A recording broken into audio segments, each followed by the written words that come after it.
కిరణ్ కుమార్ రెడ్డి ఎప్పుడైనా వాదించారా గట్టిగా మీరు? అంటే 1-to-1 డిబేట్ కూర్చొని వాదించారు ఎప్పుడైనా? అందరం మినిస్టర్స్ అందరం కలిసి కూర్చొని ఉన్నప్పుడు ఒకరికొకరం అంతా గట్టిగా మాట్లాడే తెలంగాణ ఇష్యూ పైన. మీకు ఈ ప్రాబ్లం వస్తుంది, ఆ ప్రాబ్లం వస్తుంది, ఏ ప్రాబ్లం రాదని అన్ని ప్రాబ్లమ్స్ అని సాల్వ్ అయితే తెలంగాణ ఇస్తే అని చెప్పేసి మేము మాట్లాడేది. ఒకటి చెప్పండి, మీరు ఎట్టకేళ్ళకి పోరాటం చేసి చేసి చేసి చివరికి తెలంగాణ అయితే సాధించుకున్నారు మీరు 2013లో. 2013 కదా తెలంగాణ సాధించుకున్నారు. అంటే మీరు కలలు కన్నా, మీరు అనుకున్నా, మీరు ఆశించిన తెలంగాణ సాధించుకున్నారా? ఎలా ఉంది? తెలంగాణ రావాలని అయితే కోరుకున్నాను. ఎందుకంటే నిర్లక్ష్యానికి గురవుతున్నామనో లేదంటే మనకి ఇబ్బంది అవుతూ ఉంది, మన ఇరిగేషన్ కానీ మన నిధులు విధులు ఇవన్నీ కూడా వస్తాయి అని చెప్పేసి మనం ఎక్స్పెక్ట్ చేసిన నీళ్ళు నిధులు విధులు అదే బాగా సెంటిమెంటల్గా మనం పోయినాం. కానీ మనం ఆశించినటువంటి తెలంగాణ ఇదేనా అని చెప్పేసి నేనే కాదు, ప్రతి ఒక్క తెలంగాణవాది ఇంటెలెక్చువల్స్ ఎవరైతే పోరాటం చేస్తారో కోదండరామ్ రెడ్డి గారు అటువంటి వాళ్ళు కూడా ఈరోజు బాధపడేటువంటి పరిస్థితి ఉంది. ఎందుకంటే ఏదైతే చెప్పడం జరిగిందో కొత్త మేము అడగట్లేదు, కానీ తెలంగాణ ఉద్యమంలో ఏదైతే చేస్తామో అని చెప్పేసి చెప్పడం జరిగిందో, లేదంటే టీఆర్ఎస్ పార్టీ అధికారంలోకి రావడానికి మేనిఫెస్టో తయారు చేసి ఇవి చేస్తామని చెప్పేసి చెప్పడం జరిగిందో అవి ఏవి కూడా ఫుల్ఫిల్ కావట్లేదు ఈరోజు. సో ఫస్ట్ ఎంప్లాయ్మెంట్, మనం అడిగింది ఎంప్లాయ్మెంట్, తర్వాత ఇరిగేషన్.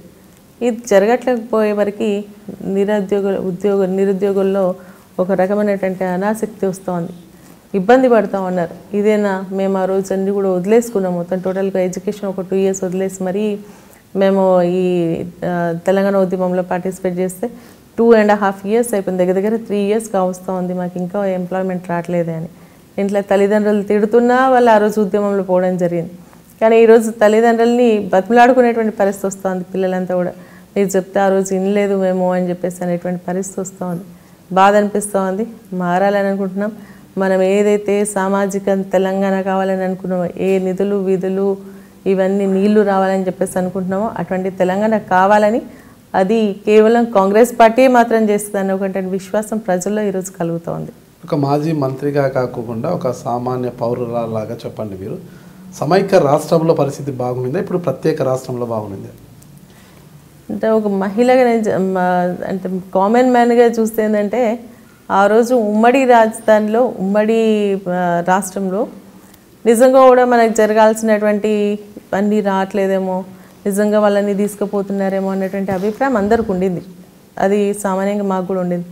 కానీ ఈరోజు చూసుకుంటే ఏంటంటే అరే మన తెలంగాణలో మనకి ఇటువంటి పరిస్థితికి వస్తుంది, మనం పరాయి వాళ్ళం అయిపోయినామా లేకుంటే ఆంధ్ర వాళ్ళం అయిపోయినామా అని చెప్పేసి, అంటే ఆ రోజు ఆంధ్రనే కదా వాళ్ళని అందరినీ కూడా విడగొట్టడం జరిగింది. మరి ఇప్పుడు తెలంగాణలో మనం ఆంధ్ర వాళ్ళం అవుతున్నామా అని చెప్పేసి ఒక అభిప్రాయం. ఎందుకంటే మాకు ఒక అపాయింట్మెంట్స్ ఉండే ఎవరి దగ్గరికైనా వెళ్ళినా చేసినా, లేదంటే ఒక మినిస్టర్స్ సీఎంని కలవలేని పరిస్థితి, ఒక ఎమ్మెల్యేస్ మినిస్టర్స్ కలవలేని పరిస్థితి, ఇవన్నీ చూస్తుంటే ఇదేనా ఒక అడ్మినిస్ట్రేషన్ లేదు. గ్రామాలు జిల్లాలు జరిగినాయి, సంతోషం, ప్రజలకు బాగా అనువైనటువంటి సౌకర్యాలను కూడా కల్పించడానికి జిల్లాలు చేసినాడు.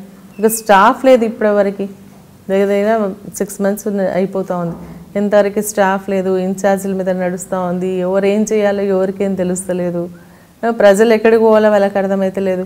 వాళ్ళకి చెప్పినటువంటి సమస్యలు, వాళ్ళకు ఉన్నటువంటి సమస్యలు కనీసం ఆ రోజు కాంగ్రెస్ పార్టీకి సంబంధించిన వాళ్ళు మేము పోయినా ఉండేది. కానీ ఈరోజు మాకు చెప్పుకోలేని పరిస్థితి, ఉన్నటువంటి ఎమ్మెల్యేలకు చెప్పుకోలేని పరిస్థితి, కలవలేనటువంటి పరిస్థితి. ఇటువంటి పరిస్థితి ప్రతి గ్రామంలో కూడా, ప్రతి నియోజకవర్గంలో తెలంగాణ యావత్తు ఇటువంటి పరిస్థితి ఉంది. బాధ అనిపిస్తోంది. మీరు చూస్తుంది ఇప్పుడు ఐ డ్రీమ్ మీడియా.